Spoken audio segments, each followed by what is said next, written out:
Chapter 11. Now a certain man was ill, Lazarus of Bethany, the village of Mary and her sister Martha.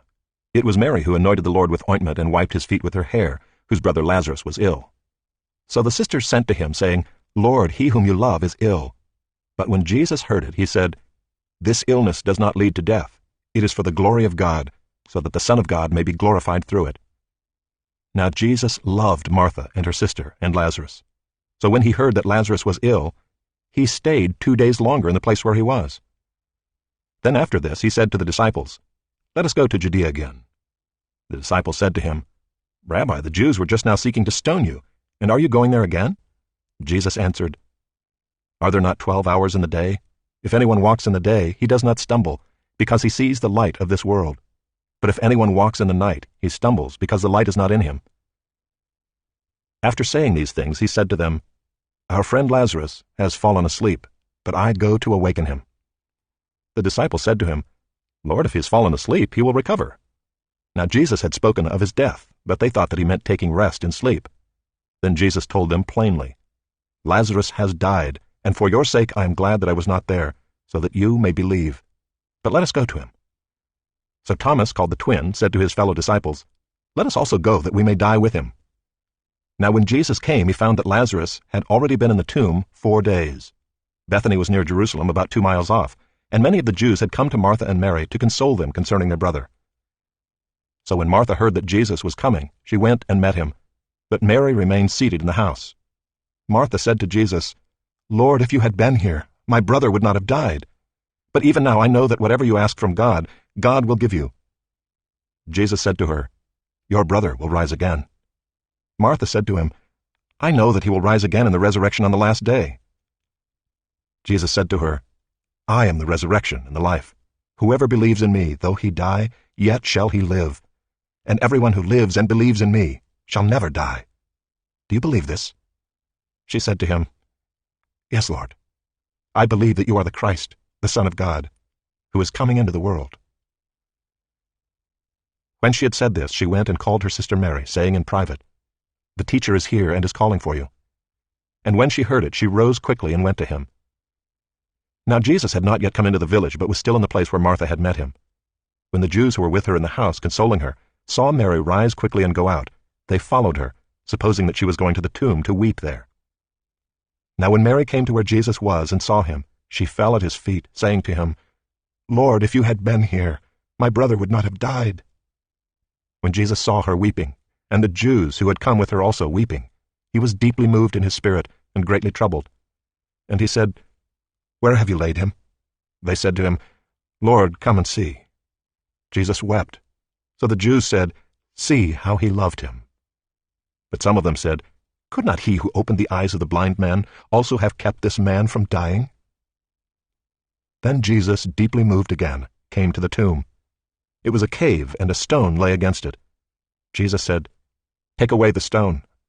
Martha, the sister of the dead man, said to him, Lord, by this time there will be an odor, for he has been dead 4 days. Jesus said to her, Did I not tell you that if you believed, you would see the glory of God? So they took away the stone, and Jesus lifted up his eyes and said, Father, I thank you that you have heard me. I knew that you always hear me, but I said this on account of the people standing around, that they may believe that you sent me. When he had said these things, he cried out with a loud voice, Lazarus, come out. The man who had died came out, his hands and feet bound with linen strips, and his face wrapped with a cloth. Jesus said to them, Unbind him and let him go. Many of the Jews, therefore, who had come with Mary and had seen what he did, believed in him. But some of them went to the Pharisees and told them what Jesus had done. So the chief priests and the Pharisees gathered the council and said, What are we to do? For this man performs many signs. If we let him go on like this, everyone will believe in him, and the Romans will come and take away both our place and our nation. But one of them, Caiaphas, who was high priest that year, said to them, You know nothing at all, nor do you understand that it is better for you that one man should die for the people, not that the whole nation should perish. He did not say this of his own accord, but being high priest that year, he prophesied that Jesus would die for the nation, and not for the nation only, but also to gather into one the children of God who are scattered abroad. So from that day on they made plans to put him to death. Jesus therefore no longer walked openly among the Jews, but went from there to the region near the wilderness, to a town called Ephraim, and there he stayed with the disciples. Now the Passover of the Jews was at hand, and many went up from the country to Jerusalem before the Passover to purify themselves. They were looking for Jesus, and saying to one another as they stood in the temple, "What do you think? That he will not come to the feast at all?" Now the chief priests and the Pharisees had given orders that if anyone knew where he was, he should let them know, so that they might arrest him.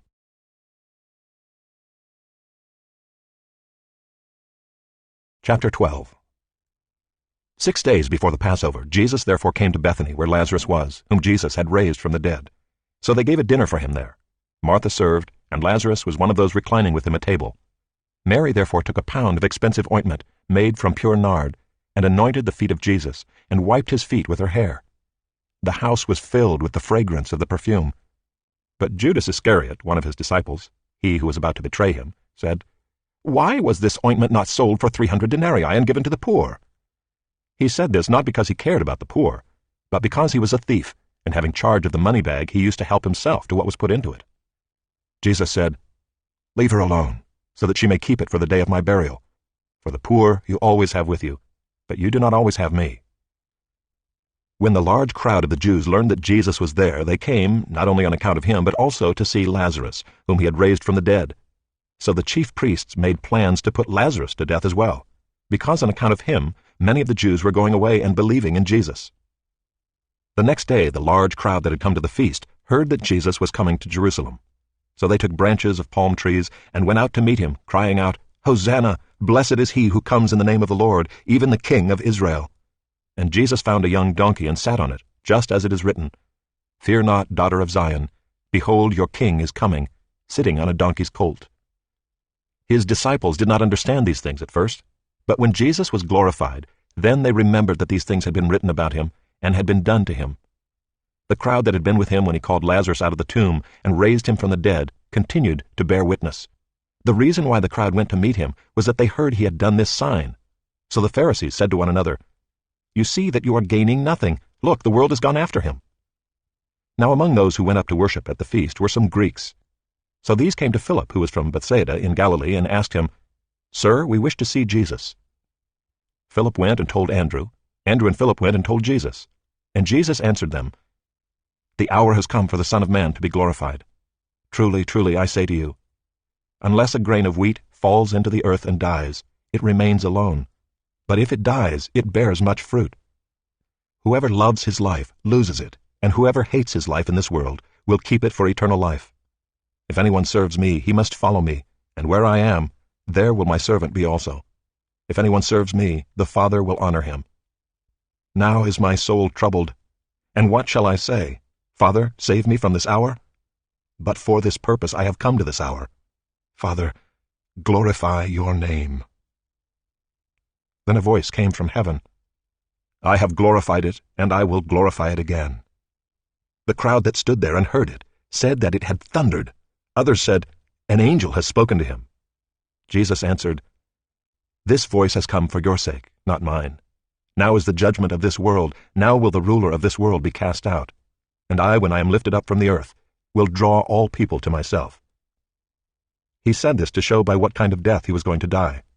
So the crowd answered him, "We have heard from the law that the Christ remains forever. How can you say that the Son of Man must be lifted up? Who is this Son of Man?" So Jesus said to them, "The light is among you for a little while longer. Walk while you have the light, lest darkness overtake you. The one who walks in the darkness does not know where he is going.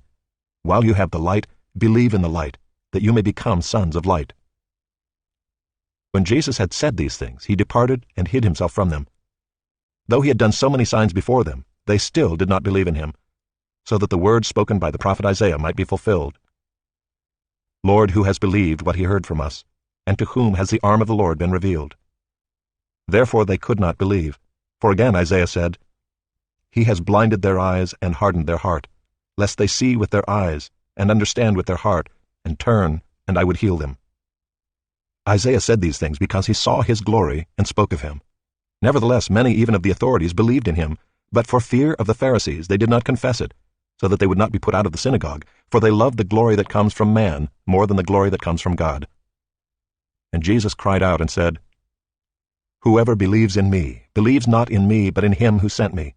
And whoever sees me sees him who sent me. I have come into the world as light, so that whoever believes in me may not remain in darkness. If anyone hears my words and does not keep them, I do not judge him, for I did not come to judge the world, but to save the world. The one who rejects me and does not receive my words has a judge. The word that I have spoken will judge him on the last day. For I have not spoken on my own authority, but the Father who sent me has himself given me a commandment, what to say and what to speak. And I know that his commandment is eternal life. What I say, therefore, I say as the Father has told me.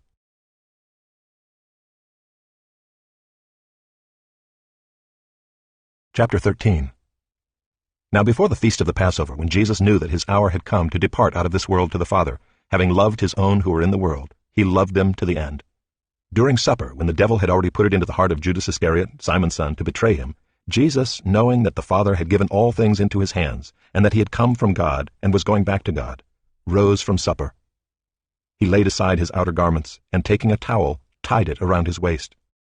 Then he poured water into a basin and began to wash the disciples' feet and to wipe them with the towel that was wrapped around him. He came to Simon Peter, who said to him, "Lord, do you wash my feet?" Jesus answered him, "What I am doing you do not understand now, but afterward you will understand." Peter said to him, "You shall never wash my feet." Jesus answered him, "If I do not wash you, you have no share with me." Simon Peter said to him, "Lord, not my feet only, but also my hands and my head." Jesus said to him, "The one who has bathed does not need to wash except for his feet, but is completely clean. And you are clean, but not every one of you." For he knew who was to betray him. That was why he said, "Not all of you are clean." When he had washed their feet, and put on his outer garments and resumed his place, he said to them, "Do you understand what I have done to you? You call me teacher and Lord, and you are right, for so I am.